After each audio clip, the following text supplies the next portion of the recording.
Price of Fear.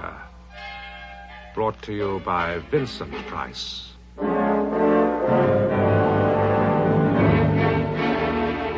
Browsing through a book of quotations the other day, I came across the old Scottish prayer to ward off evil spirits. You remember, from ghoulies and ghosties and long-leggedy beasties and things that go bump in the night. Well, isn't it strange how the coming of night can alter the whole shape, appearance, even the atmosphere of a house or a room? Sounds are different at night, too. Anyway, reading that old incantation, I was reminded of the tragic case of Raymond Hewson. It's an odd story which I've called the waxwork, so let me tell you about it. Some years ago, I was working on a film in London. One evening, after we'd finished, I decided to take advantage of a little free time before a dinner engagement and to walk back to my hotel, exploring London as I did so. I'd been walking for about an hour when I came across an inviting-looking pub in an alley just off Baker Street. I went in and ordered a glass of beer and a sandwich. No sooner had I got my drink, enjoying the early evening atmosphere of the place, than I was surprised to hear someone calling my name. Vincent! I say, Vincent! Oh, good Lord, Raymond Hewson. I haven't seen you for years. Yeah, that's right. Not since, not since I did those extra bits of dialogue for that film. Yeah. What was it called? Oh, dear. The Thing Without a Thing, or Oh. some such name. Oh. Well, I must say, it really is a most amazing coincidence running into you tonight of all nights. In fact, in a way, you might say it's providential. Raymond was a spare, pale man with lank brown hair, and although he spoke plausibly, even forcibly, he had the defensive and somewhat furtive air of a man used to being snubbed. He looked, in fact, exactly what he was, a man gifted somewhat above the ordinary, who was a failure through his own lack of self-assertion. He made a living as a freelance writer, and like most freelance writers, he was always hard up. Indeed, when he spoke of our meeting as being providential, I half expected that he was leading up to asking for a small loan. But that night, Raymond had other things on his mind. You see, I've arranged to spend tonight, all night, in the Chamber of Horrors at the waxworks round the corner. I'm hoping to write a piece about it and, get it published. Now, if I could work one or two observations from you into the story, it'd be a great selling point. Do you mind? Oh, no, not at all. Look, Vincent, I know you're very busy, but I wonder if you'd mind doing me a favor. Oh, anything, my dear chap, within reason. Well, all I want you to do is come with me to the waxworks and see me settled in. No, it won't take very long. It's only a few minutes' walk. Well, I do have a little time to spare, and I must confess that I find the idea rather interesting. Oh, good for you. Well, now, look here. Let me buy you a drink, and then we'll go round to the waxworks. Now, I have an appointment with the director, Miss Frayne, at 7:30, so we've just got time. You must realize, Mr. Hewson, that there's nothing new in your request. In fact, we have to refuse it to different people at least 3 times a week. Of course, in this case, you're being a writer, Mr. Hewson, we have something to gain. Publicity. Raymond, how do you intend to treat the story? Well, to make it gruesome, of course. Well, gruesome, but with just a saving touch of humor. But I don't have to tell you anything about presenting horror with humor, Vincent. Well, perhaps not. I think I get the general idea. Well, Mr. Hewson, I wish you good luck with the story. But first, I must warn you that it is no small ordeal that you're about to attempt. And I confess that it's not something I should like to do. May I ask why? So difficult to explain. But I'll tell you what. Come along now and see for yourselves. But I warn you, Mr. Hewson, that if you are at all susceptible to atmosphere, you are in for a most uncomfortable night. Oh, that's all right. Newspaper editors never stop telling me I've no imagination whatsoever. Through here, gentlemen, please. Oh, before I forget, I must ask you not to smoke. We had a fire scare here this afternoon. I don't know who raised the alarm, but whoever it was, it proved to be a false one. Mind your heads as we go downstairs. Miss Frayne led the way down an ill-lit stone stairway, which conveyed the sinister impression of giving access to a dungeon. On reaching the bottom, we passed along a small passage in which were displayed a few preliminary horrors, such as relics of the Spanish Inquisition and a pair of early English stocks. In turn, this corridor opened into a dimly lit room with a vaulted roof. It was, by design, an eerie and uncomfortable chamber, the very atmosphere of which invited its visitors to speak in whispers.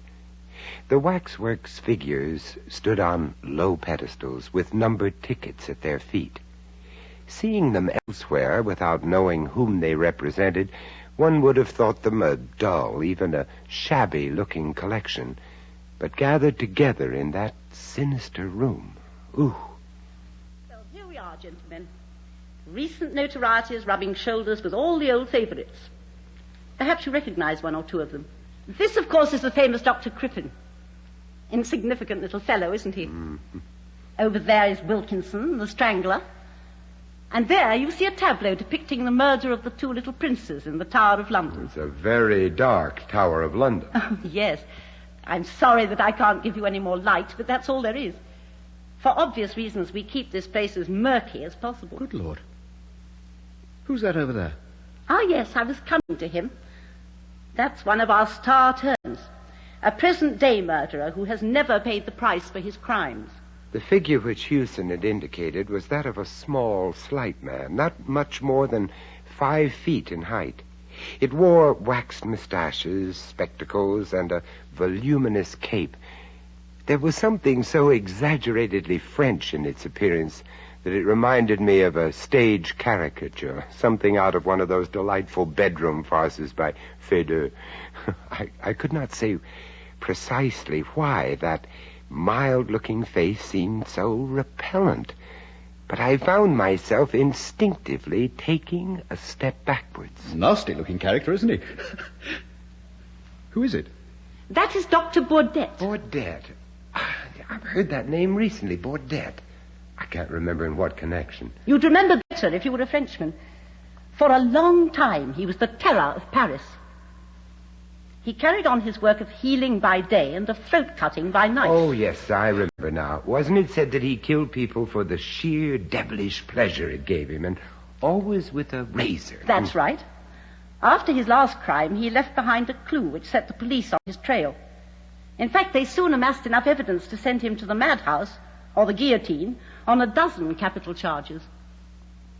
But I thought you said... That he was never caught. Oh, he was caught, all right, and tried and convicted. But somehow he managed to escape and cheated the guillotine. 1 or 2 crimes of a similar nature have taken place in London quite recently.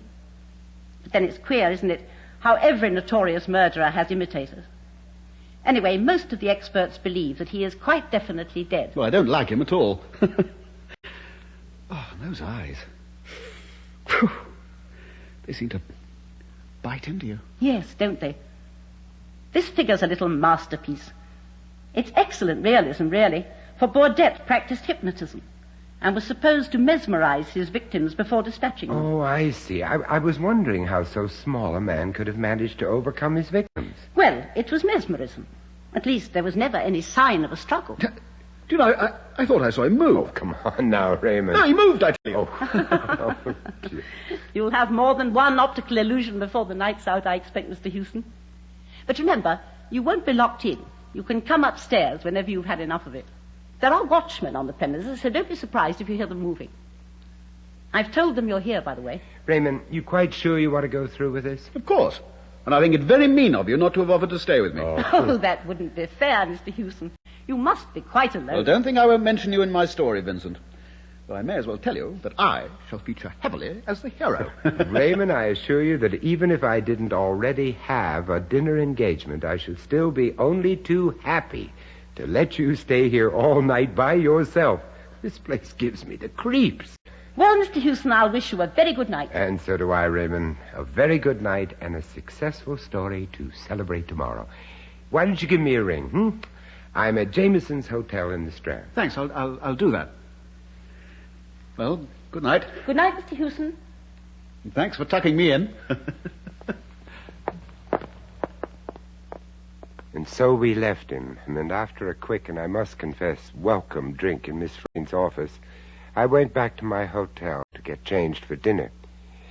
It must have been at about 3 o'clock the next morning that I received an urgent telephone call from Miss Frayn asking me to return to the waxworks immediately. And this is how our night watchman found him. He thought he heard somebody scream and came down here to investigate, and immediately rang me at my flat. And I'm afraid that when I found what had happened, I rather, panicked and rang you. You see, I didn't know what else to do. I didn't have his home number or anything. I understand. Have you notified the police? It's usual, you know, in cases of sudden death. I did think of it, sir, but I thought it better to ring Miss Frayn first. I could see at once it was too late to call a doctor. I'm afraid I didn't think too clearly. Oh, how awful. This is the sort of thing we've always tried to avoid. What will the directors say? Well, there's time enough to let them know later. Have you any idea of how it could have happened? Not at all, sir. I just heard this scream, and came running. I noticed Raymond's notebook lying on the floor by the tape recorder, which had run out. I began idly turning over the pages, and what follows is my own interpretation of what happened from the time Miss Frayn and I had left him on that fatal evening.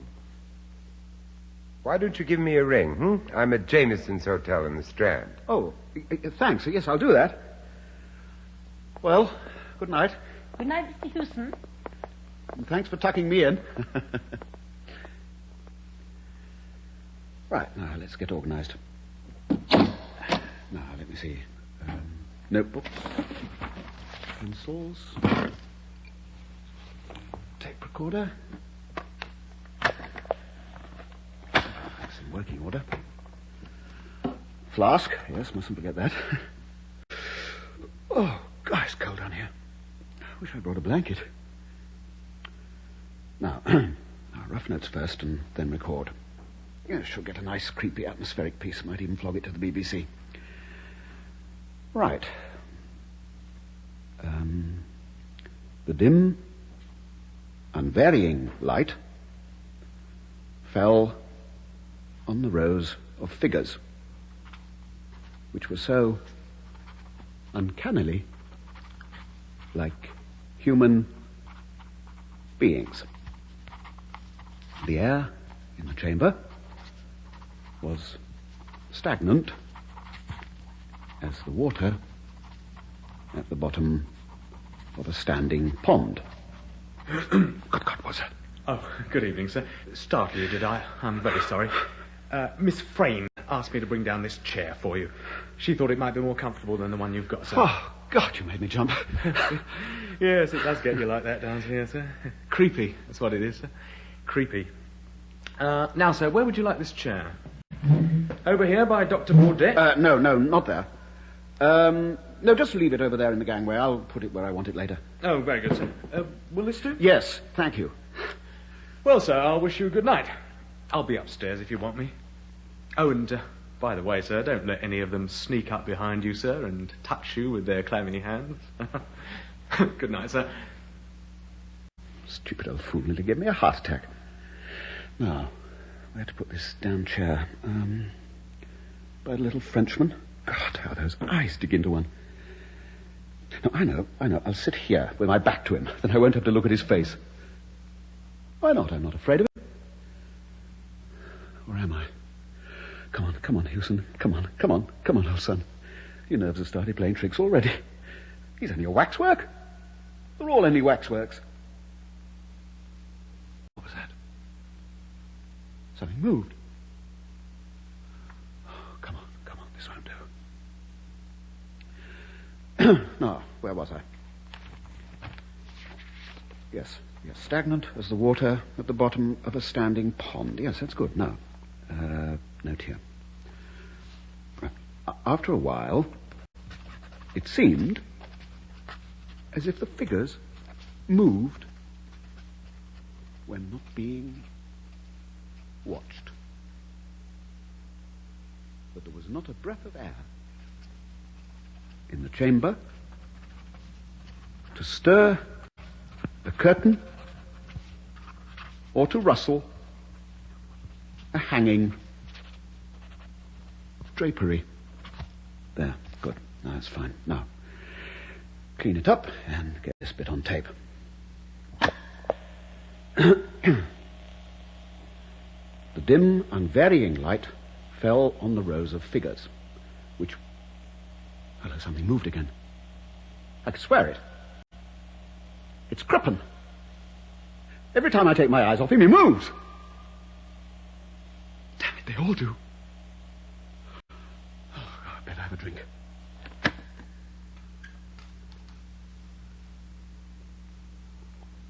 That's better. All the same, it's not good enough. I'm going upstairs. I'm not going to spend the night with a lot of shifty, bloody dummies who move when you're not looking. Now, what's the time? 1:30. Oh, 6 more hours. I'll never do it. What's that? It's Crippen again. I nearly caught him that time. You better be careful, Crippen! And all the rest of you! Or I'll smash you all to pieces! You hear? Do you hear me? Why don't I go? Why should I sit here scribbling when I can write all this up tomorrow? Who would know? What's that? Oh, God. All right.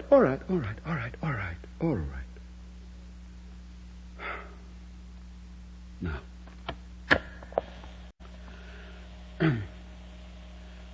I'm Raymond Hewson, freelance writer. I've been here in this chamber of horrors for, a few hours.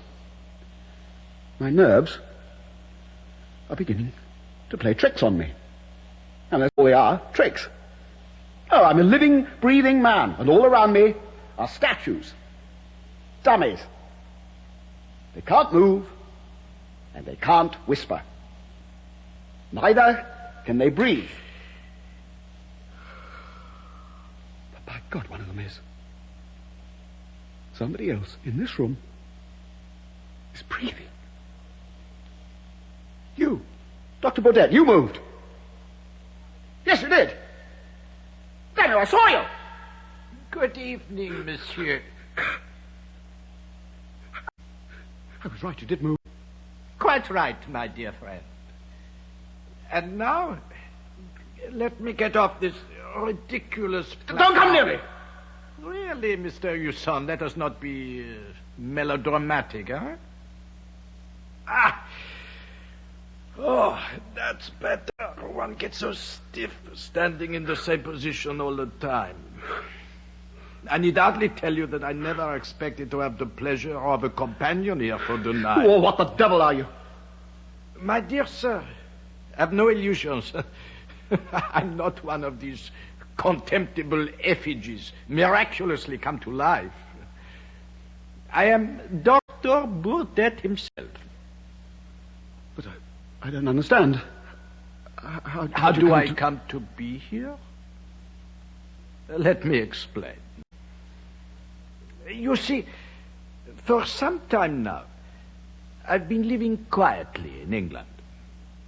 Well, late this afternoon, as I was passing this building, I saw a policeman regarding me somewhat too closely. So I mingled with the crowd and came in here. And when I entered this chamber, I saw at once my means of escape from the so inquisitive policeman. I don't understand. You have no imagination at all, sir. It was so simple. I raised a cry of fire, stripped my effigy of the cape, hid it, and simply took its place on the platform. Et voila. So you really are Dr. Baudet. What a scoop. Scoop? Oh, yes. Well, we shall see. And to think I nearly packed up and went. Fancy missing this. What a story. Dr. Baudet, the French Jack the Ripper. A slight exaggeration. But Why do it? Why commit these awful murders? You see, the world is divided into two classes. The collectors and the non-collectors. The collectors collect anything according to their individual tastes. I collect throats. No, do not attempt to move. It is useless. You cannot move unless I say so. But my notes, I must get all this down. And I'll never have another chance like this. Exactement. You have given me the opportunity of gratifying my somewhat unusual whim. No. You just hold on a minute. But you have a skinny neck, sir. If you will overlook such a personal remark. Now, you look here, Dr. Bloody Baudet. If you think I you would can... never have selected you from choice. I like thick necks. Thick, red, meaty necks. But enough talking. Enough talking? I haven't even started yet. I'm not alone here, you know. I've only got to shout, and the watchman will come running. And where will you be then? This is a little French razor. The blade, you observe, is very narrow. Look. Look, I promise not to say a word about you being here and not to use the story until... Does the razor suit you, sir? Well, we shall see. Look, I won't use a damn story at all. No, sir. Your appeals are useless. You are now completely under my control. You cannot even speak unless I tell you to do so. Now, you will please have the goodness to raise your chin a little. Thank you. Just a fraction more.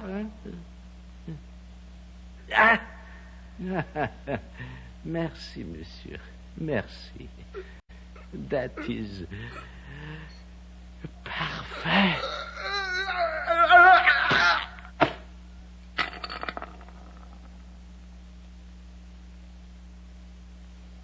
Poor Raymond. When I had finished reading his notes, I turned my attention to the tape recorder. Of course, the batteries had run flat hours ago, but the ever-obliging Raymond had brought along his own replacements, which were lying conveniently at his feet, unused. Carefully, I rewound the tape and switched the machine over to playback. Standing there in silence, the three of us listened as the tape played, hoping perhaps to find the answer to Raymond's sudden death. When it had finished, we stood there looking at each other, puzzled. Then I rewound the last few moments of the tape and played it again. And only then did I understand. Now, you look here, Dr. Bloody Baudet. If you think... Enough talking, I haven't even started yet. I'm not alone here, you know. I've only got to shout, and the watchman will come running. Where will you be then? Look here, look, I promise not to say a word about you being here and not to use a story until... Look, I won't use a damn story at all.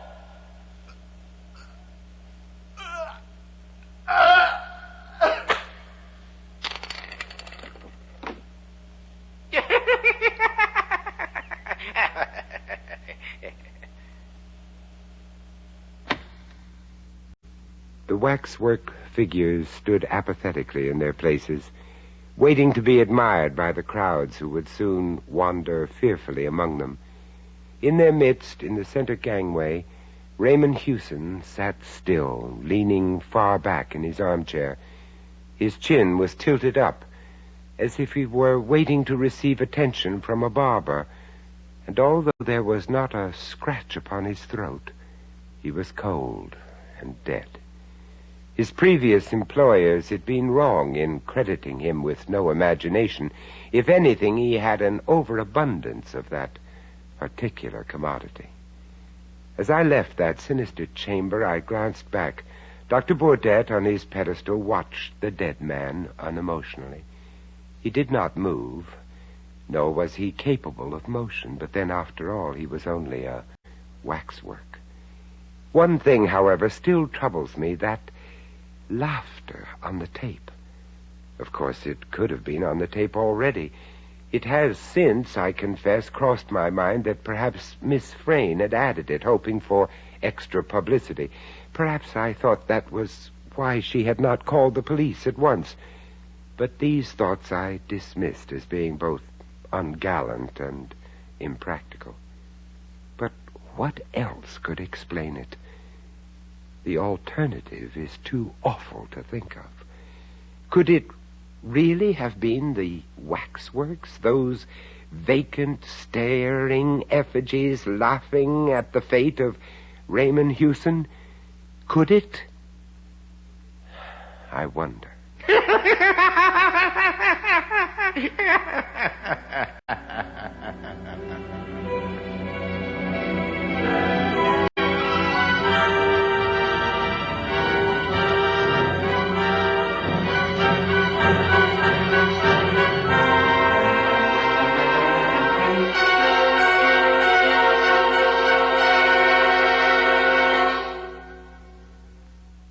That was Vincent Price bringing you The Price of Fear. Also starring in The Waxwork was Peter Barkworth, with Cyril Shapps, Joan Cooper, and Christopher Bidmead. The Waxwork was first recounted by A.M. Burridge, dramatized by Barry Campbell, and produced by John Dias.